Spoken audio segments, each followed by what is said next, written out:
आप देख रहे हैं एबीएन महाराष्ट्र। मैं हूं आपके साथ मुनीर आरिफ खान।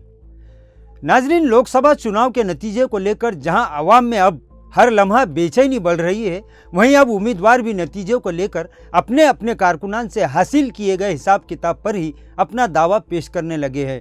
गुज़िश्ता 2 दिन से मीडिया की जानिब से औरंगाबाद लोकसभा हल्के से मैदान में रहे उम्मीदवार और इनमें भी खासकर महायुति के उम्मीदवार संदीपान भुमरे, महाविकास आघाड़ी के चंद्रकांत खैरे और एमआईएम उम्मीदवार यानी मौजूदा एमपी इम्तियाज जलील से रब्त कायम किया जा रहा है और इनसे चुनाव नतीजे पर बात की जा रही है। और नतीजे को लेकर संदीपान भुमरे से जब बात की गई तो उन्होंने ये दावा किया है कि मोदी को तीसरी बार पीएम बनाने के लिए वोटरों ने महायुति उम्मीदवारों के हक में वोट दिया है, जिससे ये बात कही जा सकती है कि मैं तकरीबन 1 लाख वोटों से जीत हासिल करूंगा।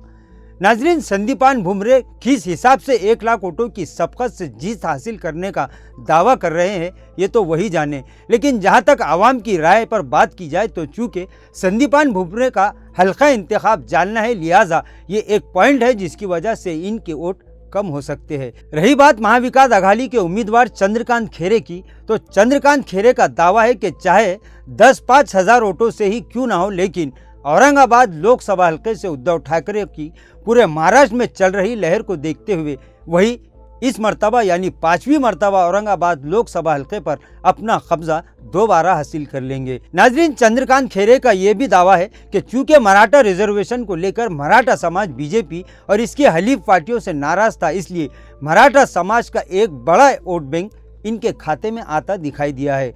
इसी तरह उन्होंने दलित और मुस्लिम वोटों पर भी अपना दावा पेश किया है। मौजूदा एमपी और मजलिस के उम्मीदवार इम्तियाज जलील से जब इस हल्का इंतखाब के नतीजे के ताल्लुक से सवाल किया गया तो इम्तियाज जलील ने बड़ा बयान देते हुए सबको चौंका दिया है। इम्तियाज जलील ने कहा कि ये बात सभी जानते हैं कि मुस्लिम वोट एकतरफा तौर पर मजलिस के हक में गए हैं, जबकि दलित और मराठा के साथ साथ आदर्श से जुड़े वोटर्स का एक बड़ा हिस्सा इनके हक में आया है। इम्तियाज जलील ने कहा कि जिस तरह 2019 में मजलिस ने सबको चौंका दिया था, ठीक उसी तरह 2024 का नतीजा भी एमआईएम के हक में ही रहेगा और वो दोबारा औरंगाबाद लोकसभा हल्के की पार्लियामेंट में नुमाइंदगी करेंगे। इसी तरह इम्तियाज जलील ने एक और चौंकाने वाला बयान भी दिया है। उन्होंने कहा कि अगर मैं जीत गया तो औरंगाबाद में हिंदुस्तान का सबसे बड़ा जश्न मनाया जाएगा और बदकिस्मती से अगर मैं हार गया तो फिर शिकस्त की वजूहात पर गौर किया जाएगा। यह मालूम किया जाएगा कि हमसे ऐसी क्या चूक हो गई कि लोग और वोटर्स हमसे नाराज हो गए। इसी तरह इम्तियाज जलील से जब ये सवाल किया गया कि अगर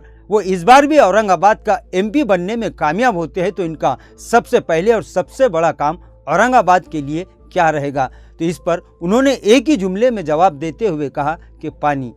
नाजरीन, आपको याद होगा कि गुज़िश्ता चुनाव में आज़ाद उम्मीदवार हर्षवर्धन जाधव ने मराठा रिजर्वेशन को लेकर जो तहरीक शुरू की थी, इसी तहरीक के चलते उन्होंने अपने एमएलए के ओहदे से इस्तीफा देकर लोकसभा चुनाव लड़ा था और यही वजह थी कि हर्षवर्धन जाधव मराठा समाज के एक बड़े वोट बैंक पर कब्जा करने में कामयाब हुए थे। अब देखना यह है कि क्या इस मर्तबा भी मराठा समाज ने इन पर भरोसा किया है या नहीं, या फिर जिस तरह चंद्रकांत खैरे, इम्तियाज जलील और भुमरे मराठा वोटों पर अपना दावा कर रहे हैं वो दावे सच साबित होते है या नहीं। बहरहाल औरंगाबाद लोकसभा सीट पर हुए तिरंगी मुकाबले में तीनों ही उम्मीदवार पूरी शिद्दत से अपनी अपनी जीत का दावा कर रहे हैं, लेकिन अब सबको 4 जून का इंतजार है और सब इसी बात पर बहस कर रहे हैं कि तीनों ही उम्मीदवारों में से कौन अपने दावे को सच साबित करने में कामयाब होगा।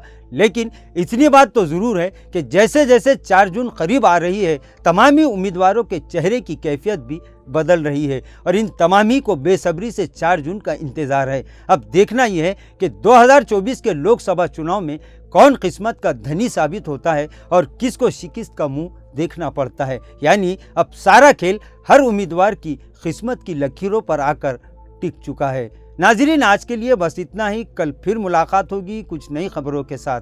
तब तक के लिए मैं मुनीर आरिफ खान आपसे इजाज़त चाहता हूँ। अल्लाह हाफिज़।